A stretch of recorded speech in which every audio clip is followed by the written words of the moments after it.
Shukla study point आप सभी का स्वागत है आपके अपने YouTube channel Shukla study point में। मैं शिवम शुक्ला आप सभी दोस्तों का हार्दिक स्वागत करता हूं। यह क्वेश्चन पेपर है आपका दीनदयाल उपाध्याय गोरखपुर विश्वविद्यालय का, जो बाकी विश्वविद्यालय के प्रश्न पत्र से मैच एकदम से खाएगा। चूंकि आपको बता दूं सिलेबस सभी का सेम है, तो अगर आपकी परीक्षा अभी नहीं हुई है, ऑब्जेक्टिव परीक्षाएं आपकी होने वाली हैं। जैसे कानपुर विश्वविद्यालय की परीक्षा ऑब्जेक्टिव होगी, महात्मा गांधी काशी विद्यापीठ की ऑब्जेक्टिव होगी, या और कोई विश्वविद्यालय जिनकी परीक्षा अभी ऑब्जेक्टिव होने वाली है और हुई नहीं है, तो उनके लिए बहुत महत्वपूर्ण होगा। और दीनदयाल उपाध्याय गोरखपुर विश्वविद्यालय का तो पेपर है, तो आप यानी जो दीनदयाल उपाध्याय गोरखपुर विश्वविद्यालय के छात्र हैं वो मिला लीजिएगा कि आपका कितना प्रश्न सही हुआ है।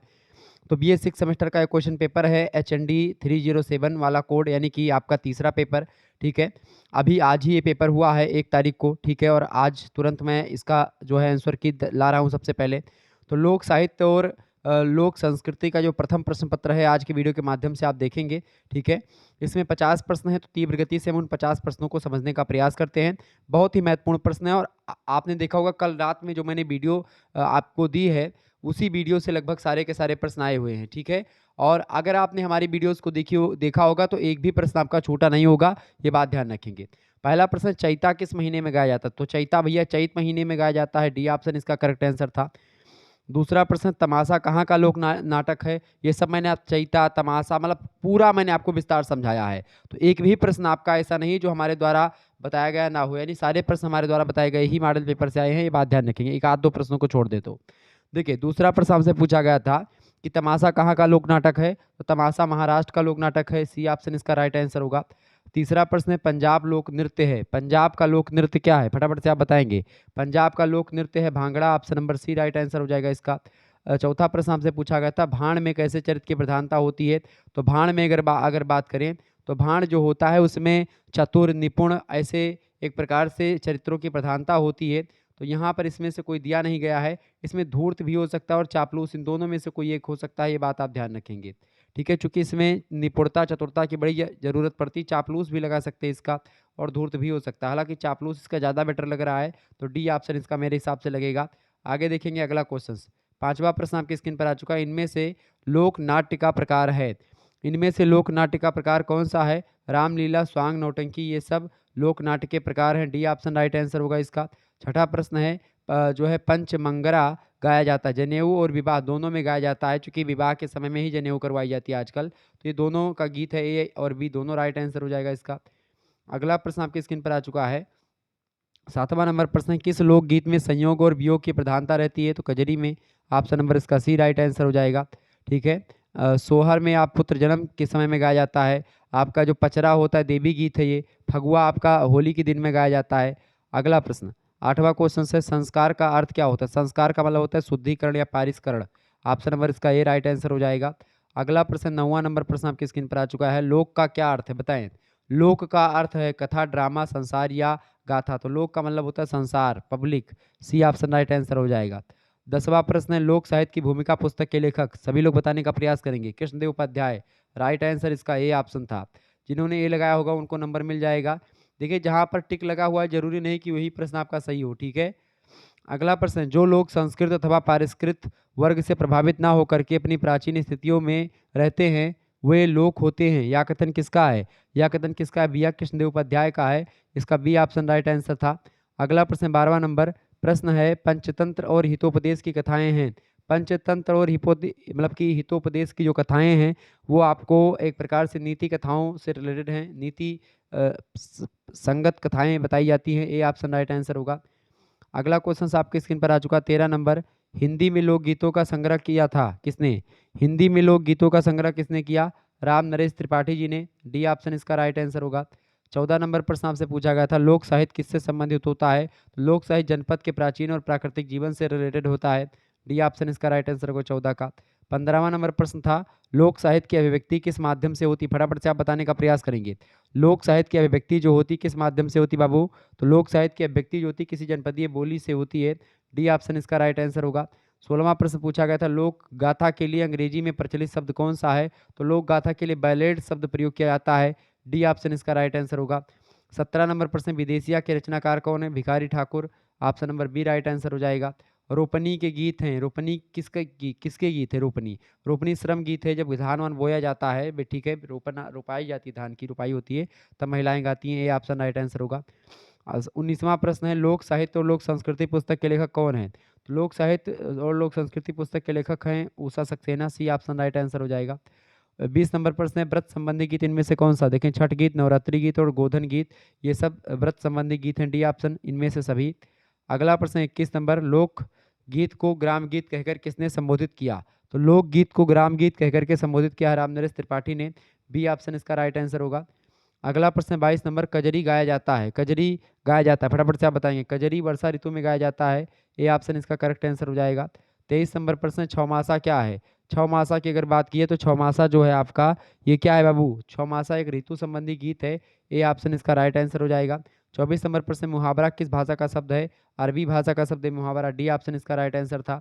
तो तीव्र गति से मैं आगे बढ़ रहा हूँ, बहुत ही कम समय में आपको सारे के सारे प्रश्नों का उत्तर आपको बता दूंगा। लगभग 10-11 मिनट में आपको सारे उत्तर बताने का प्रयास करूंगा ताकि आपका समय नष्ट ना हो। लोक शब्द की उत्पत्ति हुई है, बताएं, फटाफट से आप बताएंगे। लोक शब्द की उत्पत्ति हुई है, लोक शब्द की उत्पत्ति संस्कृत से हुई है, लोक दर्शने धातु से। ऑप्शन नंबर इसका ए राइट आंसर हो जाएगा। अगला प्रश्न है 26 नंबर, गढ़वाल किन्नौर में गाए जाने वाला गीत कौन सा है इनमें से? गढ़वाल और किन्नौर में जो गाया जाता है गीत वो है आपका पहाड़ी गीत। ए ऑप्शन इसका राइट आंसर होगा। 27 नंबर प्रश्न है, क्या लोक साहित्य सिद्धांतों में बंधा होता है? बिल्कुल नहीं बंधा होता। बी ऑप्शन इसका राइट आंसर हो जाएगा। सिद्धांतों में नहीं बंधा होता है, ठीक है, स्वतंत्र होता है। बी ऑप्शन इसका राइट आंसर होगा। 28 नंबर प्रश्न, स्वतंत्र मतलब सनातन धर्म में कितने संस्कार हैं? 16 संस्कार हैं। Option number D right answer हो जाएगा। अगला प्रश्न आपसे पूछा गया था 29 नंबर, अर्थ को पूरी तरह स्पष्ट करने वाला स्वतंत्र वाक्य लोकोक्ति कहलाता है। सी ऑप्शन इसका राइट आंसर हो जाएगा। 29 नंबर का करेक्ट आंसर क्या हो जाएगा? C option. अगला प्रश्न है 30 नंबर प्रश्न, जुग जुग जिया तू ललनमा भवनमा के भाग जागल हो किस तरह का लोकगीत है? तो ये एक प्रकार से आपका सोहर गीत है, पुत्र जन्म पर गाया जाता है। बी ऑप्शन करेक्ट आंसर होगा। अगला प्रश्न 31 नंबर, आल्हा के रचयिता कौन है? जगनिक हैं। ए ऑप्शन इसका राइट आंसर हो जाएगा 31 का। 32 नंबर क्वेश्चन आपसे पूछा गया है, कहारवा किस जाति के लोगों का लोकगीत है? तो कहारवा गोंड यानी कहार का गीत है, कहार लोग गाते हैं। ये ऑप्शन राइट आंसर हो जाएगा। अगला क्वेश्चन आपकी स्क्रीन पर आ चुका है 33 नंबर, लोकगीत है, श्रम गीत, संस्कार गीत और जातीय गीत, ये तीनों एक प्रकार से लोकगीत ही होते हैं, यानी डी ऑप्शन इसका राइट आंसर होगा, उपरोक्त सभी। अगला प्रश्न 34 नंबर पूछा गया था, ब्रज साहित्य के लेखक कौन है? ब्रज साहित्य को किसने लिखा भैया? ब्रज साहित्य के लेखक कौन है, फटाफट से आप बताने का प्रयास करेंगे। 34 नंबर बिल्कुल राइट आंसर आपका डॉक्टर सत्येंद्र, जिन्होंने सत्येंद्र लगाया होगा उनका करेक्ट आंसर हो जाएगा। 35 नंबर प्रश्न, भरथरी गाथा में वर्णित राजा मूलतः थे, बताएं। भरथरी गाथा में वर्णित राजा मूलतः थे। 35 नंबर का करेक्ट आंसर क्या हो जाएगा? बिल्कुल उज्जैन या Malwa. A option right answer हो जाएगा इसका। अगला प्रश्न है 36 नंबर, भवई लोक नाट्य किस प्रदेश में सर्वाधिक लोकप्रिय है? 36 नंबर करेक्ट आंसर क्या हो जाएगा? बिल्कुल डी ऑप्शन इसका राइट आंसर हो जाएगा, गुजरात। ठीक है, भवई जो है ये लोकनाट्य गुजरात में प्रसिद्ध है। डी ऑप्शन इसका राइट आंसर हो जाएगा। 37 नंबर आप देखेंगे तो 36 का डी। अगला क्वेश्चन आपके स्क्रीन पर आ चुका 37 नंबर, संस्कृत में पहेली को क्या कहते हैं? संस्कृत में पहेली को जो है प्रहेलिका बोलते हैं। बी ऑप्शन इसका राइट आंसर हो जाएगा। 38 नंबर प्रश्न, समदाउन गीत है, समदाउन कैसा गीत है बाबू? समदाउन की अगर बात की तो पुत्री की विदाई का गीत होता है। पुत्री की जब विदाई करते हैं माता पिता तो उस दौरान ये गीत गाया जाता है, पुत्री की विदाई का। ये ऑप्शन करेक्ट आंसर हो जाएगा। 39 नंबर प्रश्न है, भोजपुरी के भारतेंदु कौन कहलाते हैं? भोजपुरी के भारतेंदु भिखारी ठाकुर को ही कहा जाता है। डी ऑप्शन इसका राइट आंसर होगा। 40 नंबर प्रश्न, गौरीचा क्या है, बताएं। गौरीचा की अगर बात की है फटाफट से आप बताएंगे। गौरीचा जो है ये लोक नृत्य है, कहाँ का लोक नृत्य है? तो महाराष्ट्र का लोक नृत्य है, ठीक है। ए ऑप्शन इसका करेक्ट आंसर होगा।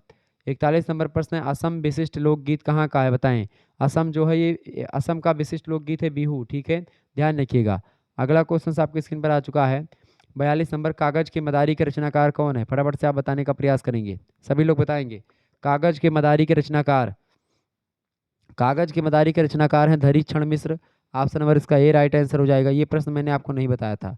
अगला क्वेश्चन आप देखेंगे 43 नंबर प्रश्न है, लोकगीतों में छंद नहीं केवल लय है, ठीक है, गति नहीं केवल, ऐसे कुछ मैंने पूरा बताया था मैंने, ये रामनरेश त्रिपाठी का था, मैंने बोर्ड पर इसको पढ़ाया है। सी ऑप्शन इसका राइट आंसर हो जाएगा। अगला प्रश्न है 44 नंबर प्रश्न है, भोजपुरी के आदि कवि कौन है? भोजपुरी के आदि कवि की बात की तो गोरखनाथ हैं। ऑप्शन नंबर इसका ए करेक्ट आंसर हो जाएगा। 44 का ए ऑप्शन इसका राइट आंसर हो जाएगा, ठीक है, 44 का ए ऑप्शन। नेक्स्ट क्वेश्चन आप देखेंगे 45 नंबर प्रश्न है। अच्छा एक बात और, अगर आपको जो है इसका साल पेपर देखना है 306 वाला, 306 कोड का अगर आपको जो है आंसर की मिलानी है कि भाई 306 वाले में कौन सा करेक्ट आंसर हो जाएगा, तो आप हमारा दूसरा चैनल है बीए क्रैकर, उसको आप सब्सक्राइब कर लीजिएगा। अभी थोड़ी देर में वो भी आपका अपलोड मिल जाएगा या उस पर अपलोड कर दिया जा चुका है। ठीक है, तो बीए क्रैकर आप यूट्यूब चैनल को सब्सक्राइब कर लीजिएगा, वहाँ पर आपको वो वीडियो मिल जाएगी। ठीक है, तो बीए क्रैकर को आप सब्सक्राइब कर लीजिएगा, वहाँ पर आपको 306 वाला कोड का जो है उसको सॉल्व करवा दूंगा मैं, मतलब कि सॉल्व करवा दिया है, आप देख लीजिएगा।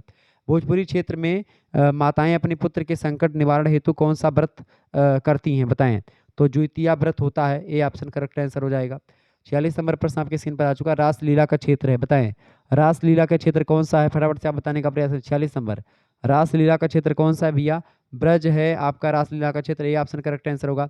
एक बात और आपको बतानी है कि अगर आपको को करिकुलर कोर्स से रिलेटेड वीडियो देखनी है तो आप को करिकुलर मास्टर यूट्यूब चैनल को सब्सक्राइब कर लीजिएगा। ठीक है, को करिकुलर मास्टर यूट्यूब चैनल अभी मैंने नया बनाया है, तो इसको आप सब्सक्राइब कर लीजिएगा सभी लोग। ठीक है, ध्यान रखिएगा, और इस पर आपको को करिकुलर कोर्स से रिलेटेड बहुत सारी वीडियोज़ मिलने वाली हैं, और बहुत सारी वीडियोज़ ऑलरेडी अवेलेबल है जो कि आपकी परीक्षा के लिए बहुत ही हेल्पफुल थी। अगला क्वेश्चन से, बिरहा का संबंध किस जाति के लोगों से जोड़ा जाता है। बिरहा का संबंध अहीर के जाति से जोड़ा जाता है, ए ऑप्शन राइट आंसर होगा इसका। 48 नंबर प्रश्न है, सोहर शैली में लिखी तुलसीदास की रचना कौन सी है। तो रामलला नछहु जो है ये सोहर शैली में लिखी है, डी ऑप्शन इसका राइट आंसर था। 49 नंबर प्रश्न है, भोजपुरी वीर काव्य के लेखक बताएं। भोजपुरी वीर काव्य के लेखक कौन है। 49 का करेक्ट आंसर क्या हो जाएगा, तो इसका करेक्ट आंसर देखें, अभी तो इससे संदिग्धता है लेकिन इसको कुंवर सिंह ने लिखा है, जहाँ तक मेरी जानकारी जा रही है।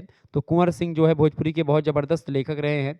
ठीक है, महाकाव्यों की रचना करी, खंड काव्यों की रचना करी है, तो ये कुंवर सिंह जो है भोजपुरी वीर काव्य के लेखक माने जा सकते हैं। इसका ए ऑप्शन, मतलब कि इसका डी ऑप्शन इनमें से सबसे करेक्ट आंसर, डी ऑप्शन। ठीक है, बाकी आप इसको थोड़ा सा भी संदिग्धता में रखेंगे। अगला प्रश्न है, लोक शब्द का अर्थ जनपद या ग्राम नहीं बल्कि नगरों और ग्रामों में फैली हुई वह समूची जनता है जिनकी व्यवहारिक ज्ञान का आधार पोथियां नहीं है। यह कथन किसका है, तो यह कथन हजारी प्रसाद द्विवेदी का है, इसका ये ऑप्शन राइट आंसर हो जाएगा। ठीक है, तो जिन्होंने ये लगाया उनका नंबर मिल जाएगा। ठीक है, तो इस तरीके से आप लोगों ने समझ लिया। मिलते हैं फिर नेक्स्ट वीडियो में, तब तक के लिए जय हिंद जय भारत। आप सभी का बहुत बहुत धन्यवाद हमारे से जुड़ने के लिए, इसी प्रकार से अपना प्यार हमेशा बनाए रखेंगे। ओके, बहुत बहुत धन्यवाद आप सभी का। वीडियो को लाइक और चैनल को सब्सक्राइब कर दीजिएगा।